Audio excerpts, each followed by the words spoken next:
வணக்கம், உங்கள் டிஎஸ்ஆர் பேசுகிறேன்.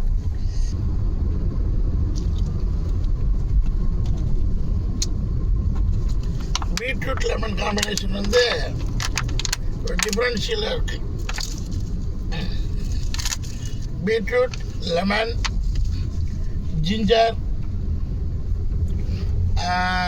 நெல்லிக்காய், அதாவது சொல்லப்போனால் beetroot, lemon, ginger, amla and a little bit salt. Beetroot, lemon, ginger, amla,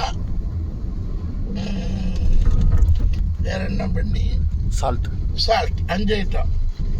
இந்த 5 சேர்ந்து காலையில் டைஜஷன் வந்து க்ளீனாக இருக்கும். கடைசியாக சொன்னேன், எங்கள் ஃபாதர் வந்து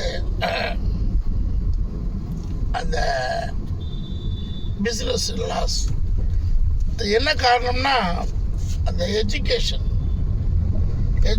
அந்த machine operating, American diamond machine operating.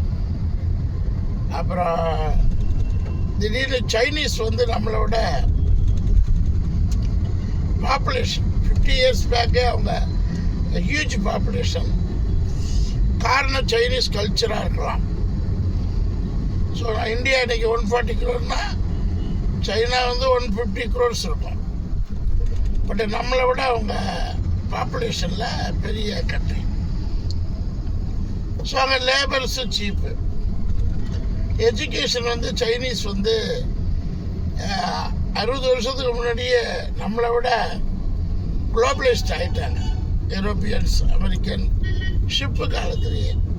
So அதனால் அந்த சைனீஸுடைய மிஷின் மேனுஃபேக்சரிங் டைமண்ட்ஸ் வந்தோடனே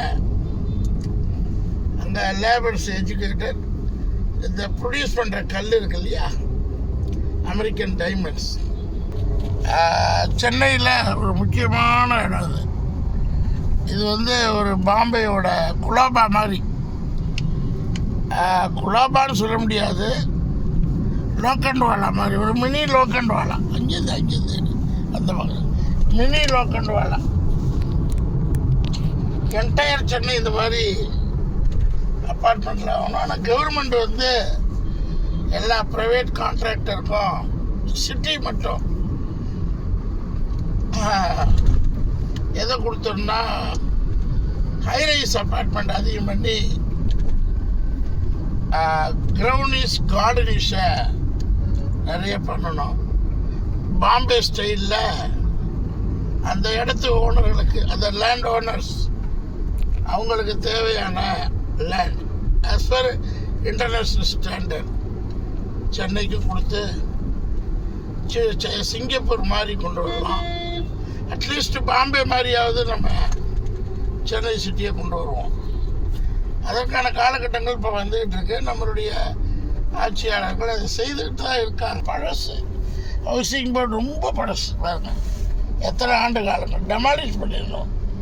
ஒரு 25-40 இயர்ஸ் நினைக்கிற பாருங்க. இதெல்லாம் அழகை கெடுக்குது சிட்டியில். ஓல்டு நகரங்கள். நம்மளுடைய பாம்பே ஒரு காலத்தில் அப்படி தான் இருக்கும். 35 இயர்ஸ் 40 இயர்ஸ் பேக். இப்போ இதுக்கு பக்கத்தில் ஒரு நியூ பில்டிங் வந்தாச்சு. எப்போதுமே ஓல்டு பில்டிங் பக்கத்தில் நியூ பில்டிங் வந்துடும். இது கவர்மெண்ட் வந்து ஒரு ஹியூமனிட்டி, அது மக்களுக்கு தேவையான சிட்டி கல்ச்சரை வந்து உருவாக்கணும். எனிவேஸ் சென்னை வளர்ந்துக்கிட்டு தான் போகுது. கம்பேர் தென் அதர் மெட்ரோ சிட்டிஸை விட பாம்பேக்கு அடுத்து வளரக்கூடிய 2வது நகரம். ஸோ சென்னையை பற்றி சொல்லிக்கிட்டே போகலாம். This is new housing board, அது old housing board, this is new. இந்த மாதிரி பேட்டரில் வளர்ந்துக்கிட்டு வருது சென்னை. ஸோ இடையில மெட்ரோ வளருது. ஸோ அந்த அமெரிக்கன் டைமண்ட் பிஸ்னஸ் வந்து சேச்சுரஸ் ஆச்சு. எங்கள் அப்பா உண்மையான ஆர்மி. இந்த ஃபேமிலியில் நான் சொன்னேன் இல்லையா, ஒரு கேப்டன் இருந்தால் அவரை எதிர்த்து பேசக்கூடாதுங்கிற ஒரு பயம். அதில் வந்து இந்த பாலிசிக்கு அமெரிக்கன் பாலிசி ஒரு நல்ல பாலிசி. எங்கள் ஃப்ரெண்ட்லியாக தான் பழகுவாங்க. ஒரு இது இருக்காது, மன்னர் மாதிரி இருக்காது. ஸோ எங்கள் ஃபாதர்கிட்ட போய் எடுத்து இந்த டைமண்ட் பிஸ்னஸை வேறு மாதிரி பண்ணலாம் அப்படின்னு எங்கள் சித்தப்பாவோ 4-5 பேர் இருப்பாங்க. அப்புறம் எங்கள் சின்ன தாத்தா அவர் மிஸ்டர் ராஜமாணிக்கம், அவங்க எங்கள் சின்ன தாத்தா வீட்டில் 5 பேர் மறுபடியும் பிரதர்ஸு. அப்புறம் 3ஆவது தாத்தா 4ஆவது தாத்தா 4 பிரதர்ஸ் கிராண்ட் ஃபாதர்ஸ். அவரும் டைமண்ட் பிஸ்னஸ். எங்கள் வீட்டில் எங்கள் ஃபேமிலி எல்லாம் அமெரிக்கன் டைமண்ட்ஸு. அப்போ எங்கள் தாத்தா சின்ன தாத்தா வீட்டில் ஒரு 4 பிரதர்ஸ். அவங்க மிஸ்டர் சண்முகம், மிஸ்டர் கலியன், அவர் தான் கலியப்பெருமாள். அவர் வந்து அமெரிக்கன் டைமண்ட்ஸில் எக்ஸ்பர்ட்டு, டெக்னீஷியன். எல்லாம் எங்கள் அப்பா. அந்த 10 பேர் அண்ணன் தம்பிங்க, 10-12 பேர் இருப்பாங்க. 2வது உள்ளவர் சண்முகம், அவர் புல்லக்காட் அக்ரிகல்ச்சர். 3வது உள்ளவர் மறுபடியும் diamond technician, American diamond technician, mister Rajamanickam. 4th mister Govindan. எல்லாமே அமெரிக்கன் டைமண்ட்ஸ் டெக்னீஷியன். இந்த 15 பேர் அண்ணன் தம்பி. அப்புறம்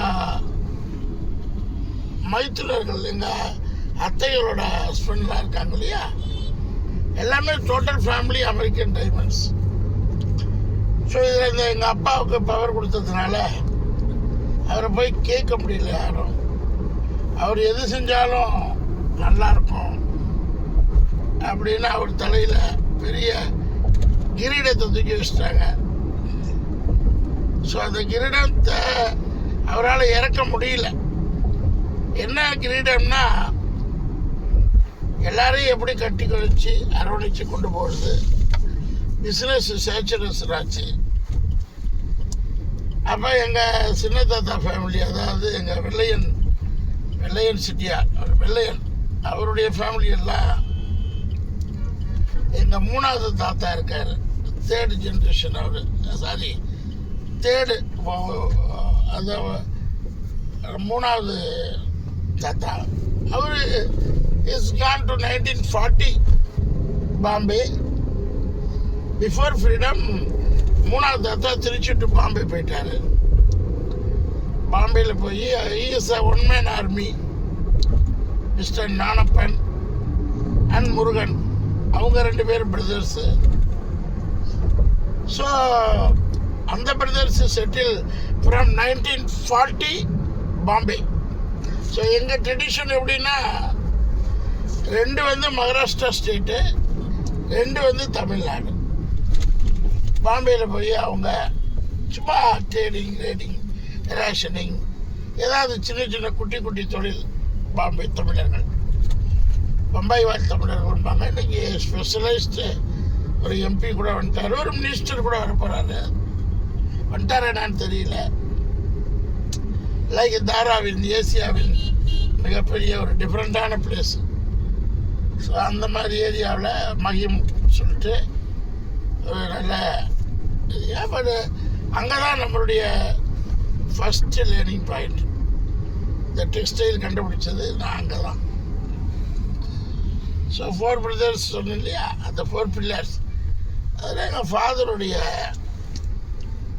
அந்த ஃபேமிலி என்ன ஆயிடுச்சுன்னா, அமெரிக்கன் டைமண்ட்ஸ் எப்போ சேச்சுரேஷன் ஆச்சோ அப்போ எங்கள் அப்பா வந்து லாஸ் ஆகி இந்த மாதிரி டென்ஷனாக ஆரம்பிச்சிட்டார். அப்போல்லாம் ஜென்ஸுக்கு வந்து ரிலீஃப் வந்து ராக்கு தான். ஸோ குடிக்க ஆரம்பிச்சிட்டார். எங்கள் கிராண்ட் ஃபாதர் குடிப்பார், தாத்தா வெக்கேஷனலி எப்பயாவது குடிப்பார். அப்போ எங்கள் அப்பா அவரே பயங்கரமாக சத்தம் போடுவார். ஸோ ட்ரிங்க்ஸுக்கும் எங்கள் அப்பாவுக்கும் 1000 மைல் தூரமாக. என்னென்னா, is the responsibility of family, not family, joint family, கூட்டு குடும்பம். அப்போ அவருக்கு ஒரு இமேஜ் இருக்கும்.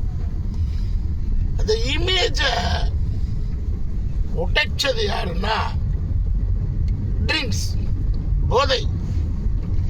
அந்த சிறுமுளையிலேருந்து பாதிச்சிட்டோம்னா மனிதன் போதை ஆகிடுவான். போதை ஆனவுடனே ட்ரிங்க்ஸ் ஓவர் ஆகி இந்த கால் ஒன்று துண்டாக கூட போயிடுச்சு எங்கள் அப்பா, அடிபட்டார். கடைசி காலத்தில் கால் தாங்கி தாங்கி தான் நடப்பார். ஸோ ஒரு ஒயிட் அண்ட் ஒயிட், ஒரு குட்டி மிராஸ்தார் சொல்லலாம், பண்ணையார்னு சொல்லலாம், பிஸ்னஸ் மேன் சொல்லலாம். அப்படி இருந்த மனிதன் சேச்சுரேஷன் ஆஃப் பிஸ்னஸில் கொஞ்சம் கொஞ்சமாக அப்படியே பாருங்கள். அதுதான் என்னைக்கு உங்களுக்கு ட்ரிங்க்ஸு இதெல்லாம் பேட் ஹேபிட் வரும்னா பிஸ்னஸ் குறையும், வருமானம் குறையும் போது டென்ஷன் ஆகும். நீங்கள் சினி ஃபீல்டில் நிறைய பீப்புளுக்கு வேலை இல்லை. அப்போ என்ன ஆகும், வேலையை தேடி போகணும். பார்ட் டைம் ஜாப்ஸ், இன்றைக்கி கார்பெண்டராக இருக்காங்க, அப்புறம் கேட்ரிங்கில் இருக்காங்க. கேட்ரிங் சர்வீஸ் பெரிய ஓனர்ஸ் இல்லை, carpenter technicians, welders and Swiggys, Zomatos, lot of cinema well-wishers, actors, especially actors are doing part-time work in various departments. நான் அவங்களுக்கெல்லாம் என்ன சொல்கிறேன்னா, you are seriously cinema people 10 லட்சம் பேர் இருந்தாலும் என்கிட்ட ஜாப் இருக்குது. அவங்களுக்கு கம்ஃபர்ட் ஜோனில் சினிமாவையும் சினிமா ஜாபையும், ஏன்னா சினிமா வந்து இட்ஸ் எஜுகேஷனல், க்ரோயிங். ஒரு படம் 2 படம் 5 படம் 10 படம் 100 படம் அப்படி வரும். பணம் வந்தால் க்ரோயிங் தான். ஒரு ஹீரோக்களும் 15-20 வருஷம் இன்னும் டெவலப் ஆகாமல் இருக்காங்க. 5 படம் ஹிட்டு கொடுத்த ஹீரோலாம் இப்போ பிஸ்னஸ் இல்லை, சும்மா தான் இருக்காங்க. அதே மாதிரி 100 படம் நடித்த ஆர்டிஸ்டெல்லாம் சும்மா தான் இருக்காங்க. 50 படத்தில் நடித்த கேரக்டர் லேடி ஆர்டிஸ்ட் சும்மா தான் இருக்காங்க. கண்டினியூ ஜாப் இல்லைன்னா நம்ம வந்து பப்ளிக்கில் ஜாப் வந்து பயம் இல்லாமல் போய்க்கணும். நான் அந்த விதத்தில் விதிவிலக்கு. ஏன்னா part time job life is part time இல்லைன்னா லைஃப்பை ஓட்டவே முடியாது. அது ஸ்பெஷலி ஃபார் சினிமா பீப்புளுக்கு பார்ட் டைம் ஜாபோ பிஸ்னஸோ கம்பல்சரி தேவை. இல்லாட்டினா எங்கள் அப்பா கதை எனக்கு வந்துச்சு, அதை பற்றி பின்னாடி பேசுகிறேன் என் ஸ்டோரி வரும்போது. ஸோ இந்த சேச்சுரேஷன் ஆச்சு, கால் ஒடிஞ்சது. எங்கள் ஃபாதர் வந்து ட்ரிங்க்ஸுக்கு ஹேபிட் ஆகிட்டார். ட்ரிங்க்ஸ் அப்போல்லாம் வந்து அராக் ஷாப், பட்டி ஒயின் ஷாப் கிடையாது, அராக் ஷாப், சாராய கிடம்பாங்க. கல் ஒன்று நல்ல பொருள். இந்த கல்லை வந்து இன்றைக்கி நம்ம குடிக்கிறது இல்லை, அதனால் நமக்கு நிறைய டிசீஸ் வருது.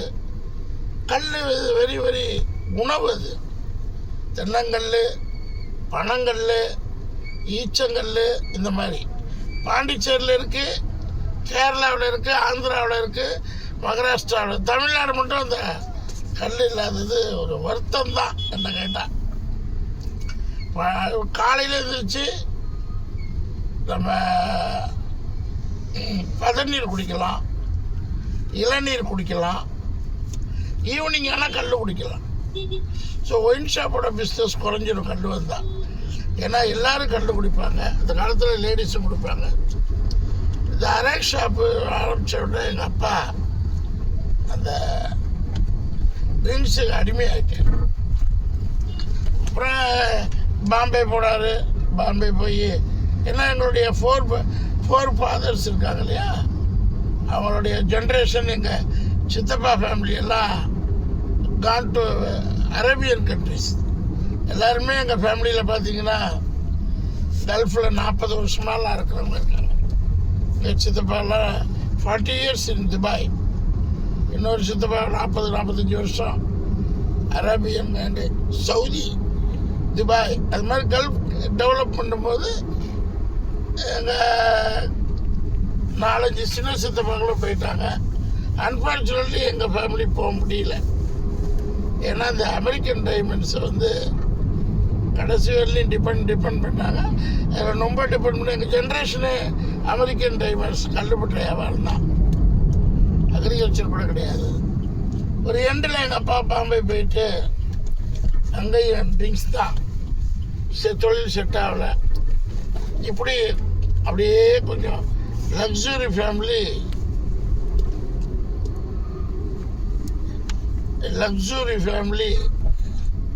அப்படியே கிரெடிட் ஃபேமிலி ஆயிடுச்சு.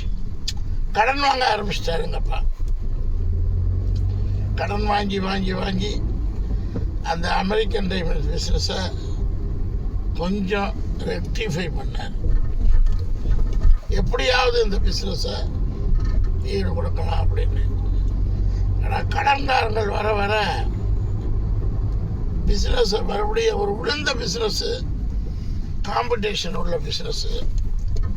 இப்போ நல்ல டொமஸ்டிக் மேனுஃபேக்சருடைய அவங்கவுங்களாம் வர லேபர்ஸ் எல்லாம் கொஞ்சம் கொஞ்சமாக 100 பேர் வேலை செஞ்ச இடத்துல 50 20 ஆகி 20 10 ஆகி 10 பேரை வச்சுக்கிட்டு எங்கள் அப்பா அவரும் ஒர்க் பண்ண ஆரம்பிச்சிட்டார். Again owner to worker. So அந்த மாதிரி வந்தோடனே ஃபேமிலியில் டிஸ்ட்ரிபியூஷன். ஃபஸ்ட்டு யார் மேலே கோவம் வரும்?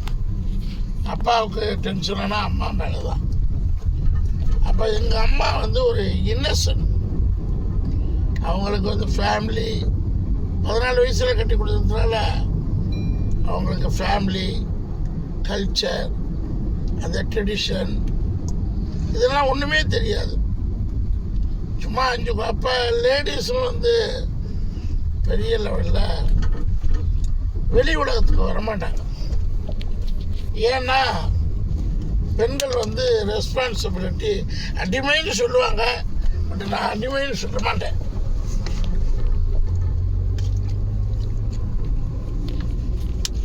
ஏன் அடிமைன்னு சொல்ல மாட்டேன்னா, ஆண்களை விட பெண்களுக்கு இந்த இடத்துல தான் பெண்கள் வந்து இம்பார்ட்டன்ட். அம்மா வந்து குழந்தைகளை கேர் பண்ணணும். ஸ்பெஷலி 5 லேடிஸை கேர் பண்ணணும், 5 பாய்ஸை கேர் பண்ணணும், 10 குழந்தைகளை கேர் பண்ணணும். ஃபேமிலி டிஸ்ட்ரிபியூட்டர்னா மதருக்கும் ஃபாதருக்கும் மிஸ் அண்டர்ஸ்டாண்டிங். இப்போ பஞ்சாயத்து பண்ண முடியல. ஏன்னா எங்கள் அப்பா பிஸ்னஸ்ஸு லாஸ், ஹியூஜ் டென்ஷன், போதை, அடல்டாப் போதை. அண்ணன் தம்பிக்கு யாரும் சொல்கிறதில்ல, சொன்னாலும் கேட்கறதில்ல. ஊரில் உள்ள நண்பர்கள், எங்கள் அப்பா நண்பர்களை வச்சு தான் வளர்ந்தார். எங்கள் அப்பாவுக்கு குட் ஃப்ரெண்ட்ஸ் எல்லாம் இருப்பாங்க. எல்லா தரப்புலையும் ஃப்ரெண்ட்ஷிப் இருக்கும். வில்லேஜ் பிரசிடெண்ட் மாதிரி ஒரு ஆக்டிங் ஜாப் அது. ஸோ அப்புறம் கட்டுக்கடை, சாராய கடைலாம் எடுத்து நடத்துனார். நிறைய ஆக்டிவிட்டிஸ். இது எதுவுமே என்ன தெரியாமல் நடந்தது. ஸோ ரொம்ப டிஸ்ட்ரிபியூட் ஆகி இந்த எக்ஸ்ட்ரா கேரிங்பாங்க. எக்ஸ்ட்ரா கேரிங்னா எங்கள் ஃபேமிலியை வந்து எங்கள் பாட்டி அம்மாவோட அம்மா ஸ்டார்ட் பண்ணிட்டாங்க எக்ஸ்ட்ரா கேரிங். ஆனால் அவங்களுக்கு ஹெல்ப் இல்லை. அவங்க ஃபேமிலியில் எங்கள் அப்பாவை வார்ன் பண்ணி பஞ்சாயத்து பண்ணி அதை ஒரு டிஸ்ட்ரிபியூட்டாக பண்ணுற அளவுக்கு எங்கள் அப்பா வந்து ஒரு ஸ்டெடி மைண்ட் இல்லை. அந்த உச்சகட்டம்பாங்க, அந்த ட்ரிங்க்ஸோட உச்சகட்டத்துக்கு வந்துட்டார். டெய்லி ட்ரிங்க்ஸ் இந்த மாதிரி ஒரு கொடூரமான சூழ்நிலைக்கு தள்ளப்பட்டார். காரணம் இந்த ஒன் மேன் ஆர்மி. 5 பேர் அண்ணன் தம்பி கேட்காதது, அக்கா தங்கச்சிகளோட அரவணைக்காதது, இதெல்லாம் ஸ்டார்டிங்கில் இருந்தால் தெரியாது. ஆனால் இடைப்பட்ட காலத்தில் வந்தது. முதல்ல அப்பா வந்து ஒரு பெரிய டிசிப்ளின் மட்டும் வாழ்ந்துட்டு ட்ரிங்க்ஸுனால ஃபேமிலியை டிஸ்ட்ரிபியூட் பண்ண ஆரம்பிச்சிட்டார். ஃபஸ்ட்டு பலிகடா நான், என் சிஸ்டர், என் மதருக்கு வந்து எக்ஸ்ட்ரா கேரிங் கொடுக்க ஆரம்பிச்சிட்டாங்க எங்கள் பாட்டி. அவங்களும் ஒன்றும் ராயல் ஃபேமிலி இல்லை. ஏன்னா மேரேஜ் பண்ணும்போது அவங்களும் ரொம்ப எங்கள் அம்மாவோட அப்பா இருந்ததுனால very very very very very very very poor family ஆயிட்டாங்க. அவங்க வீட்லேயும் 7 மெம்பர்ஸு, தாத்தா கிடையாது, 7 குழந்தைகள். ஸோ எங்கள் அப்பா போராடி ரீஸ்ட்ரக்சர் பண்ண முடியல. தோட்டத்தை விற்றாரு. அருமையான தோட்டம். இன்றைக்கும் 3 தலைமுறை 4 தலைமுறை வர தோட்டத்தை விற்றாரு. சொத்துக்களை விற்றாரு. ஒன் பை ஒன்னா விற்று அந்த ஓனர்ஷிப் ஆனதுக்கப்புறம் லேபர்ஷிப்பும்பாங்க. ஓனர் ஆகிட்டிங்கன்னா அப்புறம் வேலை செய்ய மனசு வராது. மறுபடியும் கூட்டிகிட்டு போகணும். நான் சொல்லியிருந்தேன்ல, நான் ஏறினா ஃப்ளைட்டு, இறங்குனா கார்லேருந்து ஆரம்பித்து திடீர்னு 200 ருபீஸ்க்கு சினிமாவில் ஒர்க் பண்ணேன். அந்த கனத்த இதயம் வேணும். கனத்த இதயங்கிறது எப்போ வரும்னா, ஃபீல்டு விட்டு ஃபீல்டு மாறணும். இப்போ நான் டெக்ஸ்டைலில் மறுபடியும் 1000 ரூபாய்க்கு 2000 ரூபாய்க்கு வேலைக்கு போயிருக்க முடியாது. போயிருந்தேன்னா நான் என்னுடைய குரோத்து கிடச்சிருக்கேன். அந்த வெறித்தனம் சொல்லுவாங்களே, அந்த இது. அப்போ அந்த சினிமாவில் எனக்கு கிடைச்சது 200 ருபீஸ். கோடிகளில் பணத்தை பார்த்துட்டு லட்சங்களில் பணத்தை எண்ணிட்டு திடீர்னு 100 ருபீஸ் 100 ருபீஸ் வேலைக்கு வந்தா இது கனத்த இது அது எங்கள் அப்பாவுக்கு இல்லை. ஒரு மேரேஜ் பண்ணார், செகண்ட் மேரேஜ் பண்ணார். அது 3 குழந்தைகள். இப்படியே ரன் பண்ணி அவருடைய அனைத்து சொத்துக்களும் சோல்ட் அவுட். அப்படியே கொஞ்சமாக படிப்படியாக இறங்கி கடைசியில் 95ல் ஹார்ட் அட்டாக்கில், சுகர் அண்ட் ஹார்ட் அட்டாக்கா என்னன்னு தெரியல, ஒரு நல்ல குட் ஃபுட்டு சாப்பிட்றவர், ஜெனட்டிக்ஸ் நல்லா சாப்பிடுவார். தாத்தா நல்லா சாப்பிடுவார், மட்டன்லாம். அப்பாவும் சாப்பிட்ற கேரக்டர் தான். ஒரு 95ல் ஒரு பெரிய ரொம்ப பூவர்மன் ஆகி ஃபேமிலியெல்லாம் விட்டு கடைசியில் அந்த கூட்டு குடும்பம்னு சொல்லுவாங்க இல்லையா, அந்த பிரதர்ஸ், என் தம்பிகள் எல்லாரும் முன்னிலையில் அப்போ இறந்துட்டார். அதுக்கு இடையில் என்னோட சில காலங்கள் வந்தார். சில காலங்கள் நான் காலேஜ் படிக்கும்போது அவர் எல்லாத்தையும் இழந்துட்டு என்னை கிளப்பு பண்ணலாம். 2 ஃபேமிலி கிளப் பண்ணாங்க. எங்கள் அப்பாவுக்கு 2 ஒய்ஃபு 5 குழந்தைகள். 2ஐயும் கிளப்பு பண்ணலாம் அப்படின்னு ரொம்ப முயற்சி பண்ணார். பட் அது ட்ராஜடி முடியவே முடியல. மேலும் என்னக்கிட்ட அவர் ஒன்றும் மனநிலை இல்லை. அவருக்கு மனிதனுக்கு மனநிலை மாறினால் எல்லாமே மாறிடும்.